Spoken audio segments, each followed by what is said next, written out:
আমরা আজকেও গত দিনের মতো সকাল থেকে 5 থেকে 7টি হসপিটালে আসলে গিয়েছি।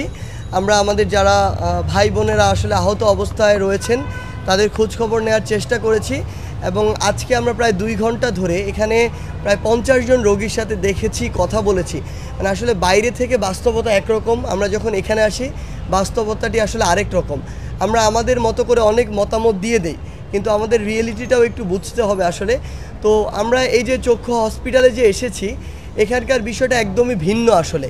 এবং সবচেয়ে বড় কথা হচ্ছে 2 চোখেই এই সমস্যা, এই সংখ্যাটি অনেক। এবং এখানে সবচেয়ে বড় যে সমস্যাটি, যে ওই ভাইরা আমার, তাদের সামনে কিন্তু আমরা এটি বলতে পারছি না, তাদের ফ্যামিলি রয়েছে, তারা রয়েছে, তারা কিন্তু আর জীবনে দেখতে পাবে না। আমরা আমাদের জায়গা থেকে একটা জিনিস আপনাদেরকে স্পষ্ট বলি, আমরা রিসেন্টলি যেটি দেখছি আসলে, যে সব পক্ষ থেকে যেটি হচ্ছে, যে ডক্টর থেকে শুরু করে হসপিটালের যারা বিভিন্ন স্টাফ রয়েছে, এটা সত্য যে বাংলাদেশের অনেক হসপিটালে বিগত দিনগুলোতে আমরা যেটি দেখেছিলাম যে আসলে তাদের অনেক গাফিলতি ছিল।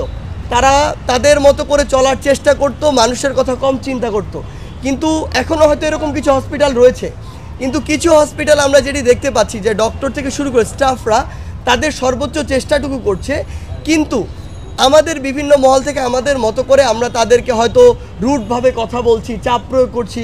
আমরা যেটা বাইরে থেকে দেখে ভাবছি সে অনুযায়ী তাদেরকে বিভিন্ন অভিযোগে অভিযুক্ত করছি। আরেকটি বিষয় হচ্ছে যে এই যে ভাইরা এখানে রয়েছে, আমি অনেক স্টুডেন্ট পেয়েছি যারা সামনে এসএসসি পরীক্ষা দিবে কিংবা রানিং এইচএসসি পরীক্ষা দিচ্ছে। আমরা দেখছি যে আমাদের এই ভাইদের একটা আন্দোলন চলছে, সেটির বিষয়ে হয়তো অভিজ্ঞ মহল যারা রয়েছে সিদ্ধান্ত নিবে, কিন্তু সিদ্ধান্ত যদি পরীক্ষার দিকে যায় তাহলে এখানে যারা রয়েছে আমাদের জায়গা থেকে দাবি থাকবে, একজন মানুষ তার 2 চোখ দিয়ে দেখতে পাচ্ছে না, সে হাসপাতালে এখানে কাতরাচ্ছে, তার তো বাকি পরীক্ষাটা দিয়ে পাশ করে যাওয়া সম্ভব না, তাকে ওই বিবেচনাটুকু করতে হবে অবশ্যই। কারণ 1971 পরে দেশের এই ক্রুশিয়াল মোমেন্টে ফ্যাসিস্ট রেজিমের পতনের জন্য যারা সামনে থেকে লড়াই করেছে, আপনারা দেখবেন এখন সুবিধা নেওয়ার জন্য অনেক মানুষ আসে বিভিন্ন জায়গায়, তাদের কত রকমের ফরিয়াদ, কিন্তু রাস্তায় নামার সময় এই মানুষগুলো ছিল না। যারা রাস্তায় নেমেছিল, যারা বুক পেতে দিয়েছিল, আজকে তারা হাসপাতালে। তাহলে আপনি রাষ্ট্রের যেই ডিসিশনই নেন না কেন, তাদের কথা আপনার মাথায় রাখতে হবে। আরেকটি বিষয়, আমরা অনেকজন ভাই বোনকে দেখেছি এখানে যারা তাদের ফ্যামিলির একমাত্র উপার্জনক্ষম, তারা তাদের 2টি চোখ হারিয়েছে, 1টি চোখ হারিয়েছে। এই মানুষগুলোর উপার্জনটি করবে কিভাবে? এই মানুষগুলো তাদের পরিবারটি চলবে কিভাবে?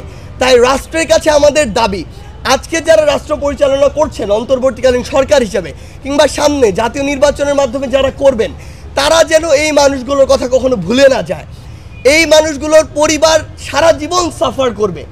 আজকে এখন বা সামনে যারা সরকার হবে, তাদের এটি হওয়ার পিছনে সবচেয়ে বড় কারিগর কিন্তু এই মানুষগুলো। তাই তাদের একটি আর্থিক, সেটি অনুদান হোক, মাসিক একটি ভাতা হোক, এরকম একটি তাদের পরিবার যেন চলতে পারে, এই ব্যবস্থাটি তাদের জায়গা থেকে অবশ্যই করতে হবে।